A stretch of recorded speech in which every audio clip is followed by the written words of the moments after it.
Assalamualaikum warahmatullahi wabarakatuh.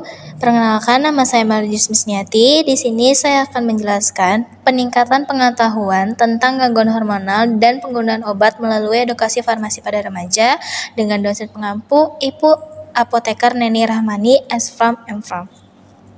Di slide pertama, ada latar belakang masalah. Masa remaja merupakan fase transisi krusial yang ditandai oleh pertumbuhan fisik, psikis, dan kematangan seksual yang pesat. Secara fisiologis, seluruh perubahan ini dikendalikan oleh aktivitas sistem endokrin yang memproduksi hormon.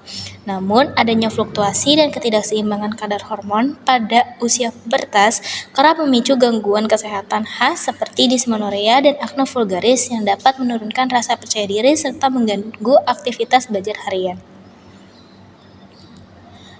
Di slide kedua, ada fenomena self-medikasi pada remaja. Akibat rasa tidak nyaman dari gangguan fisik tersebut, serta keterbatasan akses informasi medis yang valid, mayoritas remaja memilih jalan pintas sendiri berupa self-medikasi atau pengobatan sendiri. Fenomena perilaku self-medikasi untuk mengatasi keluhan hormonal di Indonesia tercatat sangat tinggi. Bahkan, di beberapa wilayah dilaporkan mencapai lebih dari 90%. Kondisi ini diperparah oleh kemudahan akses membeli obat secara mandiri melalui apotik maupun platform belanja daring. Di slide ketiga, ada rumusan masalah dan tujuan. Masalah ini merumuskan masalah mengenai apa saja jenis gangguan hormonal yang sering dialami remaja, bagaimana profil penyalahgunaan obatnya dalam self-medikasi, serta bagaimana peran edukasi farmasi dalam mencegah bahaya tersebut. Sejalan dengan itu, tujuannya adalah untuk memahami jenis gangguan hormonal, menganalisis mekanisme farmakologi dan dampak klinis dari salah guna obat, serta merumuskan strategi edukasi kefarmasian efektif. Di slide selanjutnya, yaitu ada analisis gangguan hormonal pertama, yaitu dismenorrea primer. Pada fase remaja, sistem umpan balik tubuh belum sepenuhnya stabil sehingga fluktuasi hormonal sangat sering terjadi. Secara biokimia dan farmakologi, dismenorrea primer dimediasi oleh pelepasan asam arachidonat akibat penurunan kadar progesteron menjelang akhir siklus menstruasi. Kondisi ini mengaktifasi enzim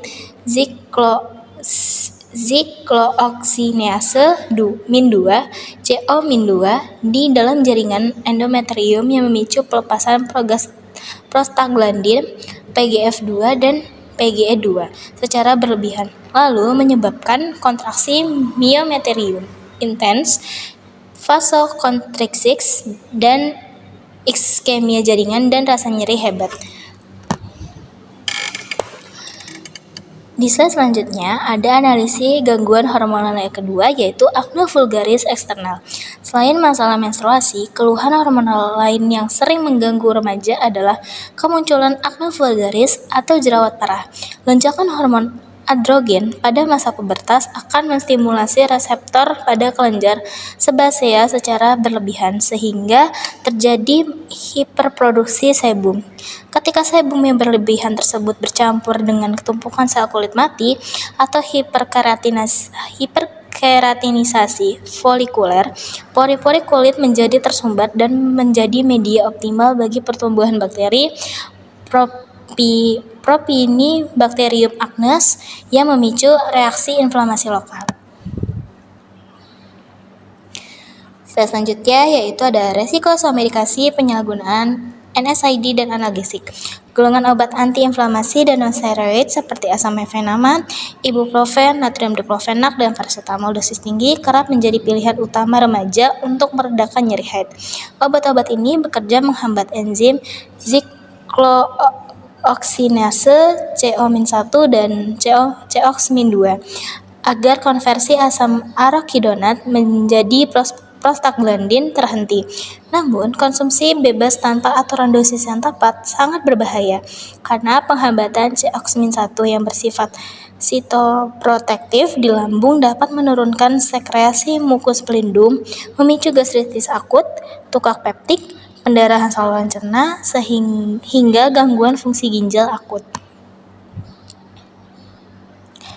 Selanjutnya ada resiko self-medikasi penyalahgunaan kontrasepsi hormonal. Pil KB. Demi mengatasi masalah jerawat atau menstabilkan siklus kontrasepsi oral kombinasi secara sembarangan di apotik tanpa resep dokter, penggunaan hormon eksogen secara bebas ini sangat beresiko karena dapat mengacaukan proses hipotalamus hipofisis gonad alami tubuh melalui mekanisme umpan balik negatif yang ekstrim. Dampak klinis jangka panjang dari tindakan tidak rasional ini meliputi gangguan ovulasi permanen, resiko tromboembolivena atau pembekuan darah, retensi cairan, fluktuasi suasana hati yang parah, hingga peningkatan resiko tumor peka hormon. Selanjutnya ada resiko self-medikasi penggunaan kortikosteroid ilegal. Penyalahgunaan obat keras lainnya terjadi ketika remaja menggunakan krim steroid dosis tinggi untuk memutihkan wajah secara instan atau mengonsumsi pil kortikosteroid seperti dexamethasone dan prednisone sebagai obat pengembung badan. Secara farmakologi, kortikosteroid bekerja menekan sistem imun serta retensi natrium dan air. Penggunaan jangka panjang di luar pengawasan medis dapat memicu efek samping sistemik yang berat seperti Cushing syndrome yang ditandai dengan moon face, osteoporosis dini, atrofi kulit, diabetes mellitus sekunder, hingga supresi kelenjar adrenal yang fatal hingga dihentikan mendadak. Selanjutnya itu ada tata laksana non-farmakologi dysmenorrhea bagian 1. Sebagai alternatif untuk meminimalisir efek samping zat kimia obat di dalam tubuh, remaja dapat menerapkan terapi non-farmakologi untuk menangani dysmenorrhea. Salah satu metode yang mudah adalah kompres luar menggunakan wadah berisi air. Terapi air es bekerja menurunkan prostaglandin yang memperkuat sensitivitas reseptor nyeri dengan cara menghambat proses inflamasi. Sementara itu, terapi mengompres dengan air panas memberikan keuntungan berupa peningkatan aliran darah ke area tersebut sehingga mempercepat proses penyembuhan dan menurunkan nyeri. Selanjutnya ada tata laksana non-farmakologi dysmenorrhea. Metode non-farmakologi lainnya adalah pemanfaatan pengobatan herbal dan teknik relaksasi yang cenderung mudah dilakukan di mana saja. Pengobatan herbal dapat dilakukan dengan membuat minuman dari tumbuhan seperti kayu manis, kedelai, cengkeh, ketumbar, kunyit, pala, dan jahe yang berkhasiat menyelaraskan hormon atau meredakan nyeri. Di samping itu, teknik relaksasi seperti nafas abdomen lambat, meditasi, yoga, mendengarkan musik, dan hipnoterapi dapat dipilih untuk melepaskan ketegangan sekaligus mengontrol sistem saraf. Selanjutnya ada akar masalah dan peran edukasi farmasi. Tingginya angka self-medikasi yang tidak rasional berakar dari minimnya pengetahuan remaja mengenai penggolongan obat serta rendahnya literasi kesehatan, di mana mereka kesulitan membedakan obat bebas dan obat keras yang wajib menggunakan resep dokter.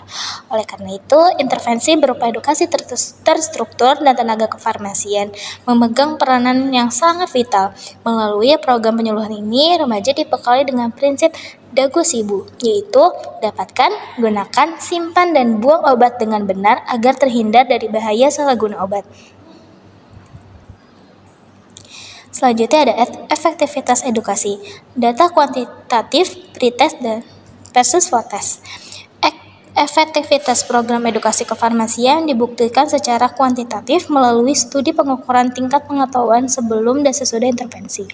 Data pretest menunjukkan bahwa tingkat pengetahuan awal remaja berkategori baik hanya sebesar 23%, sementara mayoritas berada pada kategori kurang sebesar 43%, yang mempertinggi resiko medication error. Namun, setelah diberikan edukasi interaktif, data post-test mencatat lonjakan dramatis di mana menjadi 80% dan kategori kurang berhasil ditekan hingga mencapai angka 0%.